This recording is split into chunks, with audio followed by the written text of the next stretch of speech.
उसका क्या मतलब है? देखो सरल भाषा में बात करें तो आर्टिकल 8 है वो विदेश में रहने वाले भारतीय लोगों की नागरिकता के बारे में बात करता है।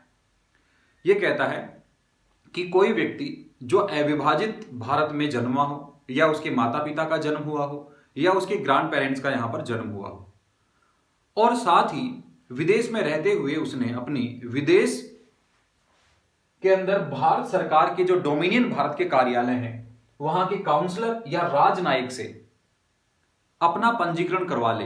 कहने का मतलब वो उनसे जाके कहे कि मैं भारत का नागरिक हूं और यहां केवल और केवल कार्य के पर्पज से निवास कर रहा हूं।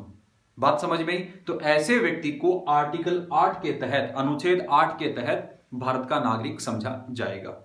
बात क्लियर है? ठीक है।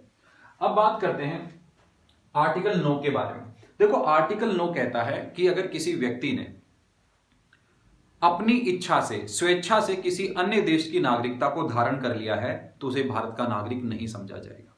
उदाहरण के तौर पे मानिए कि कोई व्यक्ति विदेश चला गया, उसके माता पिता भारतीय हैं, भले ही वो विदेश चला गया, वहां रहने लगा और वहां की नागरिकता उसने धारण कर ली, तो ऐसी कंडीशन में उसे भारत का नागरिक नहीं माना जाएगा। तो आर्टिकल 9 क्या कहता है कि अगर किसी व्यक्ति ने स्वेच्छा से किसी अन्य राष्ट्र की नागरिकता धारण कर ली है तो वो भारत का नागरिक नहीं होगा। ये कई दफा आपसे पूछा जाता है सवाल कि किसी व्यक्ति ने विदेश रहते हुए अन्य देश की जो नागरिकता धारण कर ली है तो भारतीय नागरिक वो नहीं माना जाएगा।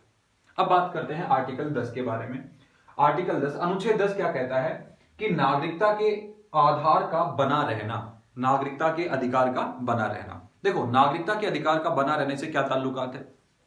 इसका मतलब है कि अगर आपको आर्टिकल 5, आर्टिकल 6, आर्टिकल 7, आर्टिकल 8 इनके तहत भारत की नागरिकता मिली है तो आपकी नागरिकता को समाप्त नहीं किया जा सकता तब तक जब तक आप संसद विधि द्वारा बनाए गए कानूनों का उल्लंघन नहीं करते हो। कि भारत की संसद ने भारत का नागरिक होने के लिए जो नए कानून, नए पैमाने तय किए हैं उनका अगर आप उल्लंघन नहीं करोगे तब तक आप भारत के नागरिक बने रहोगे, भारत के नागरिकता आपको लगातार जारी रहेगी। बात समझ में? अब बात करते हैं आर्टिकल 11 के बारे में। देखो आर्टिकल 11 पे जाने से पहले आप एक बात को क्लियर करें कि हमारे संविधान निर्माता जब संविधान का निर्माण कर रहे थे और भाग 2 के बारे में चर्चा कर रहे थे, नागरिकता के बारे में चर्चा कर रहे थे, तो उनके दिमाग में एक छोटा सा प्रोस्पेक्टिव चला था, एक छोटा सा यूं कहें कि नियमाचार चल रहे थे कि हम लोग अभी बात कर रहे हैं 26 जनवरी 1950, मतलब भारत का संविधान लागू होने से पहले के जो कंडीशंस हैं उनमें नागरिक किसे माना जाएगा और उसके बाद का काम किसको सौंप दिया गया? भारत की संसद को सौंप दिया गया। तो कहने का मतलब है article 5, article 6, article 7, article 8, article 8 तो कहीं ना कहीं आज भी मायने रखता है क्योंकि विदेशी एमएनसी में जो काम करते हैं उन लोगों के लिए नागरिकता के बारे में बात करता है। तो अगर कहेंगे आर्टिकल 5, आर्टिकल 6, आर्टिकल जो 7 है, ये संविधान लागू होने के पूर्व नागरिकों की नागरिकता के बारे में खुलकर बात करते हैं, खुल के उपबंध करते हैं। लेकिन उसके बाद का क्या? तो संविधान निर्माताओं ने कहा कि भारत की संसद को यह अधिकार होगा कि वह नागरिकता के संबंधित उपबंध तैयार करे, कानून बनाए। तो याद रखना, भारत की नागरिकता की शर्तें तय करने का अधिकार किसको है?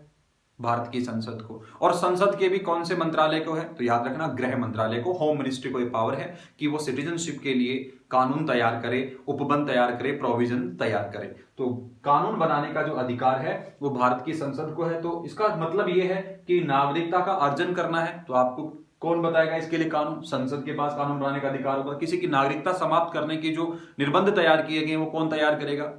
भारत की संसद तैयार करेगी। और नागरिकता के संबंधित कोई भी अगर उपबंध तैयार करना है तो उसकी जिम्मेदारी किसकी है? भारत की संसद की है। तो भारत की नागरिकता के कानून तैयार करने का जो राइट है वो किसको है? भारतीय संसद को है। ये कहता है अनुच्छेद 11। तो अब यहां हमने देखा कि भारतीय नागरिकता के कानून और उपबंध तैयार करने का जो अधिकार भारतीय संसद को दिया है, तो भारतीय संसद ने फिर नागरिकता अधिनियम तैयार किए, जिनमें पहला नागरिकता अधिनियम आता है भारतीय नागरिकता अधिनियम 1955, जो हम अगले वीडियो में देखेंगे। धन्यवाद।